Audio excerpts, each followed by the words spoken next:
Starting. Hi, it's Diana, and I'm here to look at the story portion of the twofer books. I gotta get them. They're okay. Here they are. Here they are. The two gingerbread books. it's not okay. So here is a disclosure. And that is, I think of gingerbread as a Christmas thing, and I also think of gingerbread as one of my very favorites. So all that to say, we're in the new year, and we're reading about gingerbread, and that's the way it is, which is an exciting way to be. So two for books, and I'm going to talk about the Gingerbread Man right now. The Gingerbread Man, I am using a specific copy, and it is retold by, because this story is told many times, and then it is illustrated by. So it is retold by Jim Aylesworth and illustrated by Barbara McClintock. I just saw that on the back is a recipe. I love it when books include recipes. I just saw it, so when I made the gingerbread, this is not the recipe I used. Let me look at it. It's got a lot of spices. That's a good thing. Okay, but we're not talking about the food yet. So this is a board book. This is the first time I look at an actual board book, but it doesn't mean it's... I don't think of board books as necessarily saying this is this age group, even though that's how they're categorized in, say, a bookstore. But look at me. I am mighty older than being a baby, and I have lots of board books. Here's the story of the Gingerbread Man. It is what I would call a cumulative tale. I'm not the only one. And a cumulative tale is when things keep adding on. Like there was a little old lady who swallowed a fly, and it just keeps adding. Or this is the house that Jack built. And part of that, of this story of the Gingerbread Man, is cumulative. And I'm only going to talk about this one because there's so many, and I can't address all of them. So we're going to talk about this specific one. So in the story, a little old man, a little old woman decide to make a gingerbread man. And they kind of go about it the way anybody else would. They make the dough, they roll it out, and then this is a weird part, they decorate it before they put them in the oven. You can do that with the raisins, but you can't really do that with the icing. I guess they just painted him. It shows paints. I guess they just painted the dough. No, there's also a tube of icing. Okay, that doesn't happen in real life. So then they wait, and he smells good, and then they're ready to open it. And when they open the door, the Gingerbread Man has life of his own, and he jumps out and he runs. And he says, "Run, run as fast as you can. You can't catch me on the Gingerbread Man." And they want him to come back, and he says, "No, I would rather run than be your snack." So here's a part, they want to eat him. And really, who wouldn't? He probably smells very good. And then here's where the cumulative part comes.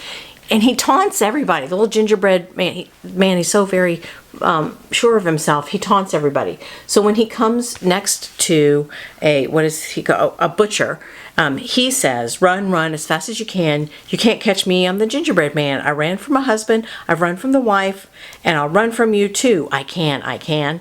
So each time he meets somebody, they add on to it. And he don't want to be anybody's snack.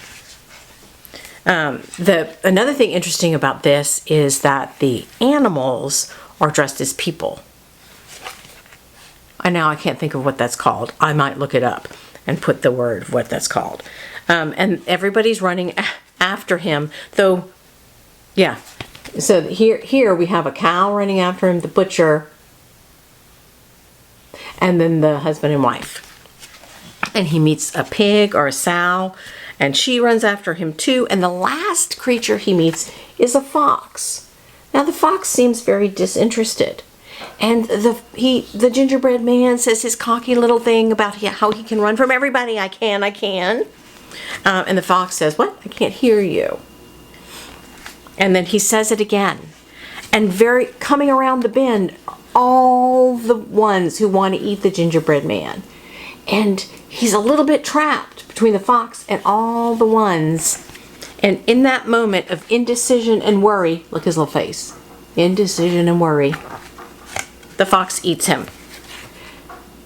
In other stories, it's a little different, but in this story, the fox just eats him. And he doesn't leave any for anybody else, and they all have to go home with no gingerbread. Okay. I am not going to start analyzing until it's time for that. Okay, bye-bye. So first, before I talk about Hansel and Gretel, I'm too close. This is the shape of the gingerbread cookie cutter that I used, or my mother used when I was a kid. And I know this is not the same one because that one was blue. I must have found another one and bought it. Probably there were many of them because it says Betty Crocker Gingerbread Man. But this is at least from the 70s, the shape, because that's when I was a kid. Hansel and Gretel.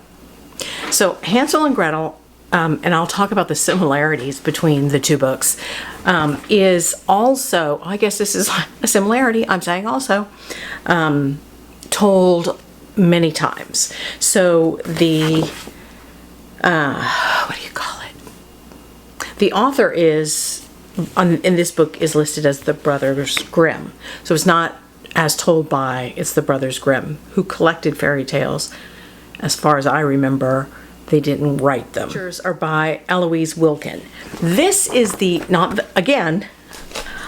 the same one, but this is the version. This is a golden book. I probably had the golden book with the spine. This is the version of Hansel and Gretel I had as a kid. And there are parts of the pictures that I remember that were strange to me. So in this story, there's a brother and sister pair, Hansel and Gretel, and they live with their father and their stepmother. And they're very poor and everybody's hungry. And so the stepmother has this idea of leaving the kids out in the woods. And the first thing that happens is the kids overhear. So they plan for that. And Hansel's the boy. He gathers pebbles that will show their way home. So they get left in the woods by their father and their stepmother, and they follow the pebbles home. And then the parents repeat that, but this time Hansel doesn't have time to collect stones, so he uses breadcrumbs because they're given a piece of bread to eat. But when the kids go to follow the trail of breadcrumbs home, the breadcrumbs have been eaten by birds, so they cannot find their way home. And if you have ever heard the phrase trail of breadcrumbs and you didn't know where it came from, now you know where it came from. And then what they do find, the kids, is a gingerbread house in the woods. And it is not a gingerbread house that would fit on a table. It's a gingerbread house the size of a people house. Look at me. I'm in a gingerbread house. I wonder if I should eat a wall. Just a nibble. But maybe I'd like that house better. I'm gonna go check it out.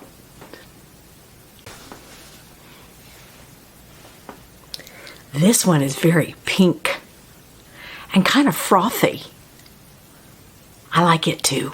Somebody living there, they start eating the house, and she comes out and she's this old woman. So the old woman lives in the house, and she invites them in and gives them a lot of food. Now I'm going to show you one of the pictures so this is one of the pictures that I always thought was weird. So she puts the kids to bed, and very comfortable, feeds them a big old dinner, puts them to bed, and I used to always say, this is supposed to be Hansel, and I can see why I thought that. I used to call him a baby. It was like he became a baby. So in that picture, he does look like he got real young suddenly. But he's not. What really happens is that she is a witch who eats children, which is why she has a gingerbread house to trap the kids with the goodies. So she puts Hansel in a cage and she puts Gretel to work cleaning the house. She's going to eat them both, but she's going to eat them one at a time.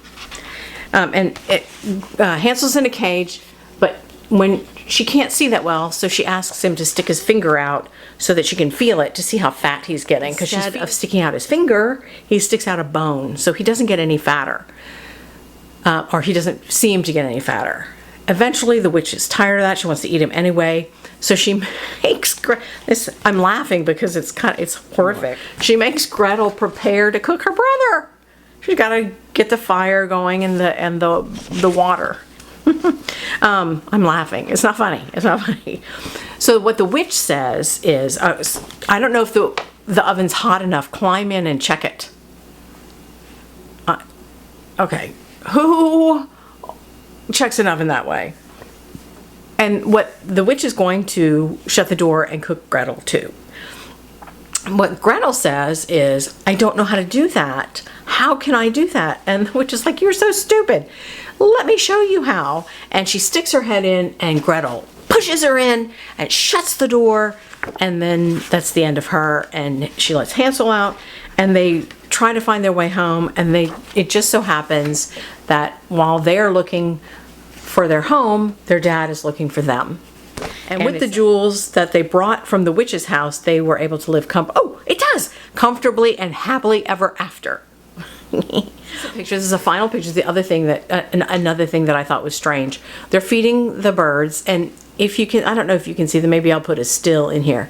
But I just figured it out that that's Gretel's arm. So this is her hand, and that's like she's doing this, and then her arm is sticking out. I always thought, I said she was holding a foot. When I was a kid, it looked like a foot. And that maybe that's where she was pulling the bird seed out of. I don't know. It's a weird thing. Okay, I'm going to show you another picture that I thought was strange, but I liked it. I like it when I think things are strange because they stick in my head and I like to look at them a lot. So here in the beginning, here are some potatoes. I don't know if you can see, but they've got, if you have a potato too long, they start sprouting. They have all these little hairs. I thought that was funny. I didn't do that with the other book. Okay, I'm going to get this. This, where the gingerbread man, you see how he's got his head turned? He's very, very flat. He never, which is what cookies are. They're pretty flat. I mean, you can't say they're 2D. They're just 3D, but thin. And he turns, and you can see that he's still very flat. And I mean, just like a real cookie, he's not decorated in the back. Oh wait, one more. Very sad faces. They didn't get to eat the gingerbread cookie. I gotta say, if there was one gingerbread cookie and I didn't get to eat it or you get to taste it, I might be sad too. And as I mentioned, this one has a recipe on the back. So those are the stories, and we'll do food and analysis later. Okay, bye.